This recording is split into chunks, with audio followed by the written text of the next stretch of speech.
fakes it out of the backfield. Has some daylight. Hurdles to the end zone. In for the score, and he took a lick from Miles Jack, but he hung on. Welcome to New Stripe City, a YouTube channel for diehard Bengals fans. I'm your host, Ace Boogie. We're talking Browns, so you know I had to bring on my boy to represent the Browns, my man Quincy. Quincy, how you doing, bro? I'm doing good, man. How you doing today? Pretty good, man. Hopefully. Oh,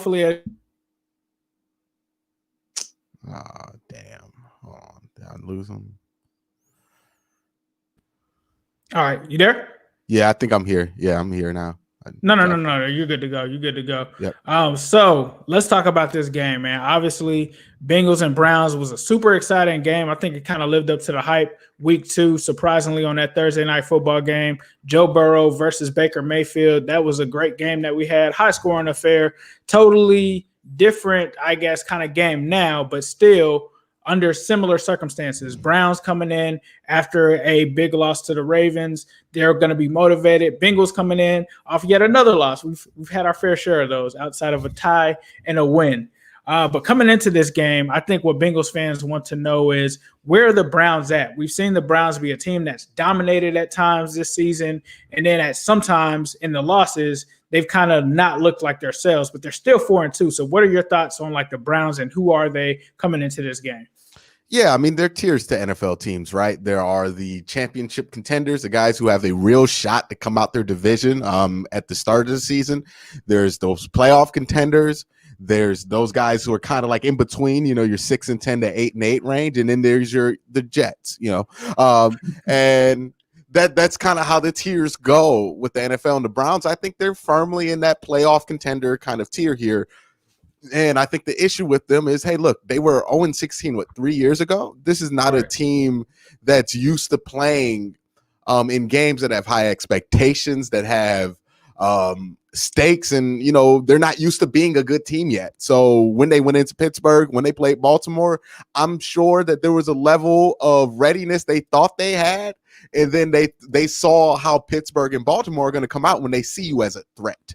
Like this is the first time in years the Browns have been seen as a threat to Baltimore or a threat to Pittsburgh. They saw you as a threat. You weren't ready for it, but hey, let's see how they redo this in week 15 and 17. As far as where the Browns are right now coming into this game, you know, they have to confirm that they are a playoff team, and they'll do that if they can beat the Bengals this week. So talking about certain players, we kind of talked about OBJ before in previous sessions that we've had. Kareem Hunt obviously kind of went in on the Bengals last game. Nick Chubb, it seems that he's going to probably miss this game. What are the keys, I guess, from the Browns from a running standpoint that they're going with now? Yeah, so from a run the ball standpoint, I think the issue has been the last 2 weeks that they've been going up against DeForest Buckner and Cameron Hayward. And I don't know which one's better, but Cam Hayward definitely played better against the Browns. Cam Hayward was an absolute beast. And look, the Browns had a lot of these lanes open that were open against Dallas. The difference is their defensive linemen could make those plays to close those gaps. You know when those critical plays can be open, and then Geno Atkins or somebody slides in there in his prime and just closes that whole thing up. And you look at the rest of the field, you're like, oh man, glad he got him there. That's a lot of what happened against Pittsburgh. The lanes were there. Kareem just couldn't get there because Cam Hayward was a beast. So, you know, the run game, I think, is still there without Nick Chubb. I just think when you play those elite teams, you need to be at full strength, and the Browns weren't. So obviously the Bengals have been kind of in a rut these past couple of years. We've got a new head coach in Zach Taylor. Obviously, you've had your fair share of new coaches and going through these kind of, in a sense, quote unquote, toxic kind of situations. What advice would you give, I guess, the Bengals dealing with a situation like this? Is this something where they should, you know, let Zach Taylor play it out? Is it something where they should try to go ahead and move on from him? Is it somewhere where they should clean house with the players? What would you do, I guess, from this standpoint, based off of the experience that you've been through in the past couple of years? There are some things of a coach that can be fixed down the line. There are some things of a coach that cannot be fixed. Those are the concerns, right? With Freddie Kitchens, the concern was organization, was ability to kind of work the locker room. Those abilities, you can't have this job if you can't do that. If you look at the longest tenured head coaches, even back when the Bengals were a part of that conversation, Marvin Lewis, John Harbaugh, and Mike Tomlin, the first thing you might think of isn't the football geniuses that these guys were. It's that these guys could really manage talent and manage locker rooms well. You know, I know Marvin has an up and down kind of reputation in Cincinnati, but he managed some egos in Cincinnati at a time and put some good teams out on the field at a time. You know, John Harbaugh's probably the best in the league at doing that. And then Mike Tomlin, you know, he can do that same thing as well. I know he had the whole Antonio Brown thing, but look what he did with the team last year, 8-8. Now they look like one of the best teams in football. You know, this is what good coaches can do. When you see a coach who cannot do that, when you see a coach who already has lost the locker room in his second year, it's time to cut bait. You know, that guy's never going to be a great head coach. He might be a great coordinator somewhere. You know, I call it the Pat Shurmur rule, right? Because Pat Shurmur could not control the locker room to save his life. He's a good offensive coordinator, but he can't control a locker room to save his life. And they did the thing where, hey, you got fired from Cleveland, clean slate, we'll hire you in New York. The same exact thing happened. The guy can't control a locker room. You know, those guys, if you can't really manage the game and manage the players, because these are professionals. You don't really need to think up all this amazing stuff for professional football players. You just kind of need to be able to manage everybody, be somebody that can run the whole operation. And with Zach Taylor, you know, I see somebody who might be a great coordinator one day. I don't see somebody who's going to grow into being a great head coach. So if I'm the Bengals, why continue to hold yourself back by having somebody who, you know, you're not going to buy in? And look, the time's short with Joe Burrow. You know, you got 5 years to really get that thing locked in with him. And you really got 2 years to make sure you don't hurt him in his development by having, you know, bad coaches around. You don't want to waste so much of your time having, you know, Zach Taylor instill things into Joe Burrow's head when he's clearly not the guy. So honestly, you know, I don't know who's going to step up if you fire Zach Taylor. I think that's a big problem in that staff, but the sooner the better for the Bengals there. Yeah, definitely. So we have to talk about Baker Mayfield because it seems that there's been some fan uprising about Baker Mayfield. I personally feel like, especially given everything that you guys have been through from all of the quarterbacks and stuff like that, it's kind of been a revolving door. Although Mayfield isn't playing and at an elite level right now, what are your thoughts on Baker Mayfield? Is it something where, you know, this is a crossroads kind of for him, or where do you see and what do you think the Browns should do in terms of Baker Mayfield? All right, so this entire year is a crossroads, right? Like, he needs to get to a certain point. I think he needs to be able to play at a consistent B- level by the end of this season to be able to make sure that for these next 3 years, when the Browns have everybody under contract, that they have good enough quarterback play so they can win possibly a championship. That's the hope, right? You don't need A+ quarterback play to do it. You just need above a C grade quarterback play to do it.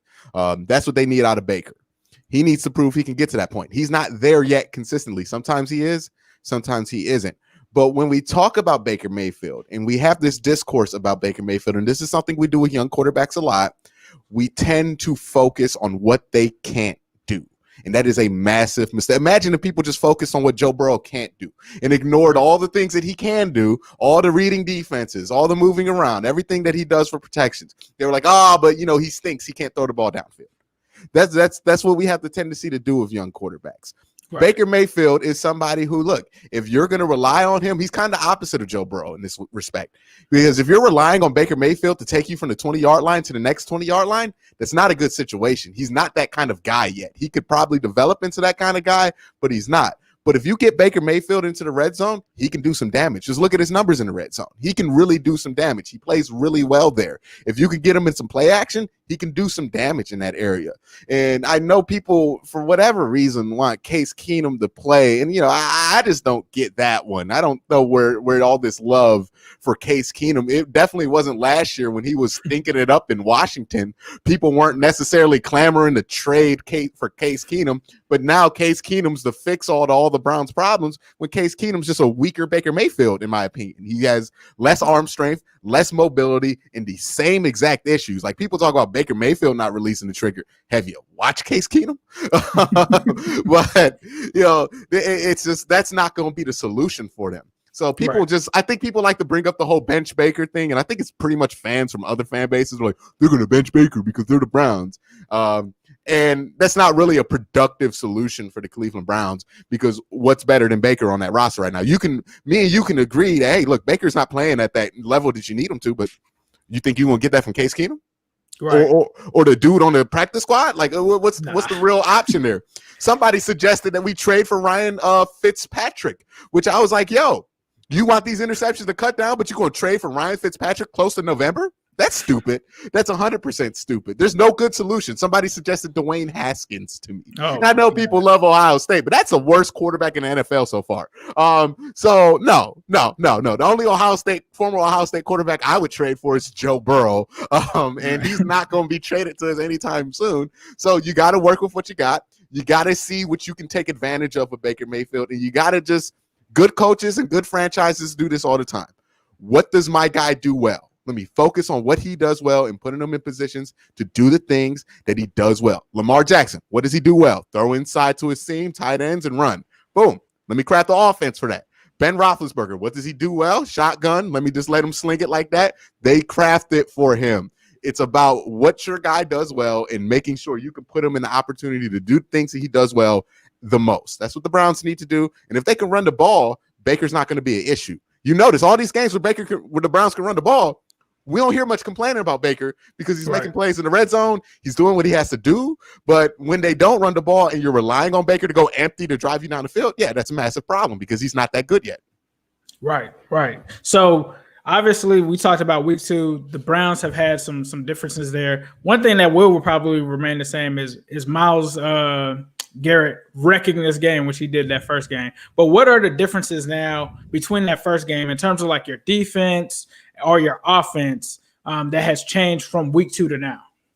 Okay, so the biggest change is, one, the defensive line is fully healthy. So, we got Olivier Vernon back, who hasn't really made that much of a difference, but Adrian Claiborne's going to be back. Larry Ogunjobi's back, who did play in that second game against the Bengals. But the biggest change is that Kevin Johnson's now back, the starting slot corner. The Browns were starting in week 2 Javier Thomas, who might have been one of the worst coverage corners in the NFL at that point, and he was on Tyler Boyd a lot.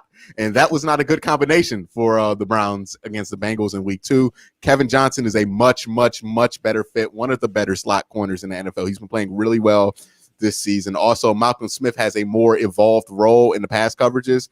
And, a lot of the short stuff underneath that Joe Burrow was able to get unpenalized last game, I just don't think that's going to be there. And it's going to be up to this defensive line to get pressure. And I think if they get pressure on Joe, I think the coverage on the inside can be a little bit better to force Joe into some mistakes and maybe even some turnovers.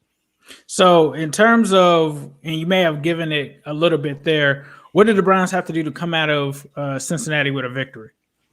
Yeah, you got to run the ball well. You got to be able to run the ball, dominate both lines of scrimmages, honestly. You just got to be able to run the ball well. If you can run the ball, you dictate pace, you dictate how you have to use Baker. And when you're in control of how you can use Baker Mayfield, I'm pretty sure you guys said the same thing about Andy Dalton, but when you're in control with how you can use your quarterback, you're going to be fine. He's not Patrick Mahomes, where Patrick Mahomes controls the pace at all times. That's fine. You got to deal with what you got here, and what you got is a starting level NFL quarterback who, if you let him dictate the pace, he can do good things there.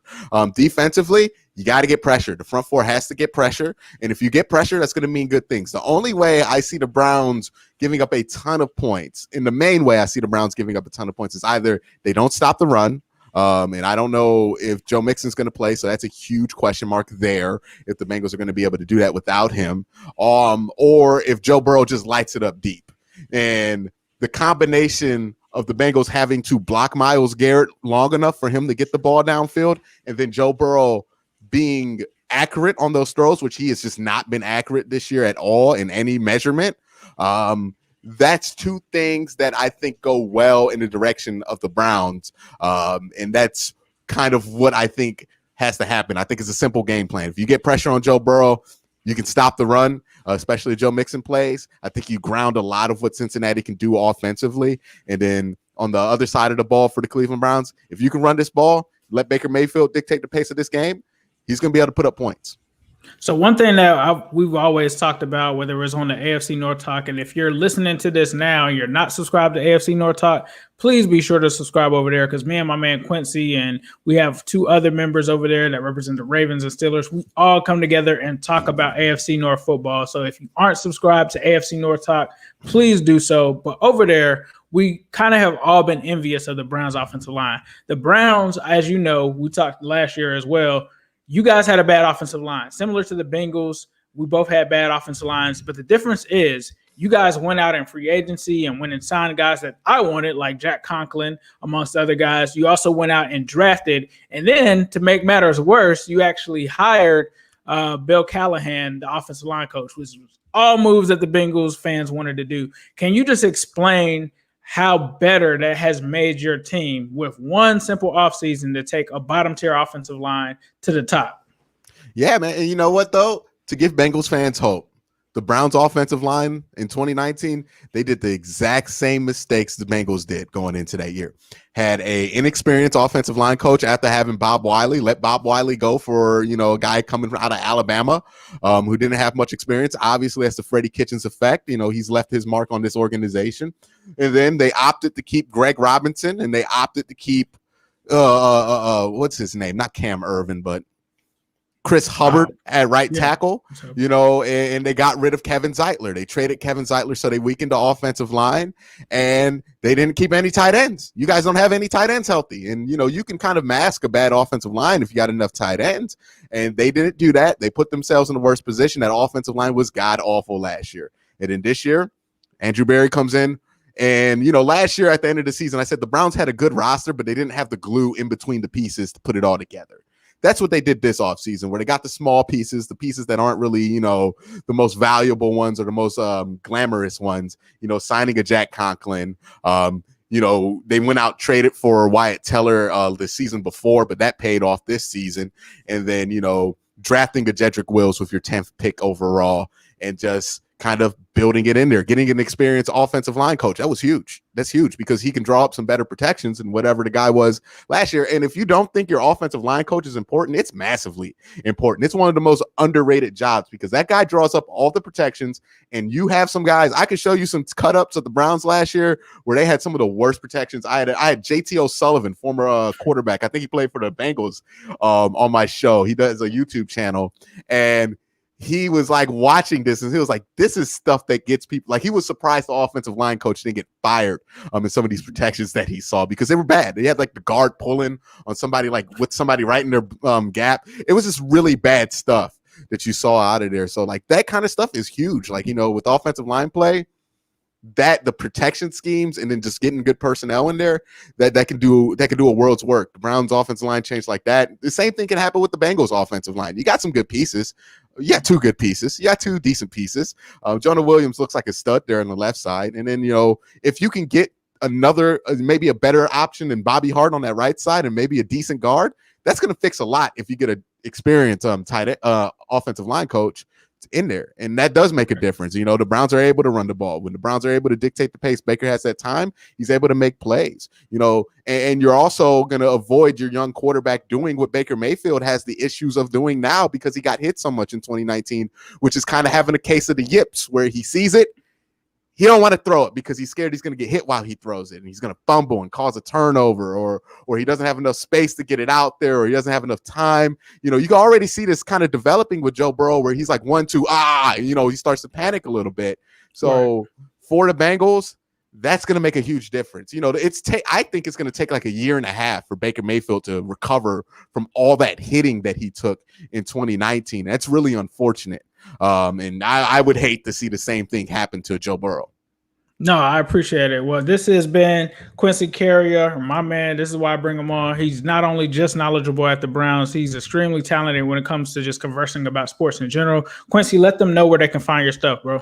Yeah, you can find me on youtube.com/Quincy Carrier. Also, you can find me on Twitter @Quincy. You can also find me on Twitch playing Madden, Among Us, maybe even some so what they call it, Warzone now. Yeah, I sound like an old guy right there.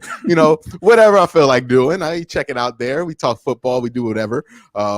So check me out in those spaces. I'm Quincy Carrier. I'm not creative at all, right? Quincy Carrier on Twitch. Just put Quincy Carrier in any platform you want. You'll find me.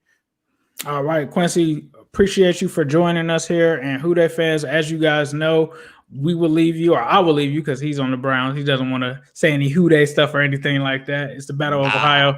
But I'll leave you guys with a Who Dey all day, every day, and especially on Sunday. He gave his rookie-laden Bengals a high mark as they passed from the kindergarten of preseason to the first grade of regular league play. Cincinnati's best came in the first quarter, the first time they had the ball. Quarterback Dewey Warren and fullback Tom Smiley combined for Cincinnati's first pass completion. Bengal founder Paul Brown fashioned this novel design, as new to the game today as the forward pass was a century ago. Montana dragged down at the 31-yard line. In 1996, the Bengals finished strong and finished right. Touchdown! Yes! You tell you what, we're not worthy. We're not worthy. We got to bow to Corey Dillon. Bulldog from the 32 with Mixon in the backfield. It's Dalton out to Mixon. He's got some room. It's Mixon diving up and over. We're gonna hammer home competition, preparation, and diligence in everything we do. It's a new year, same old question. How do you stop 85? They're looking down the field for the home run ball. It's full, and it is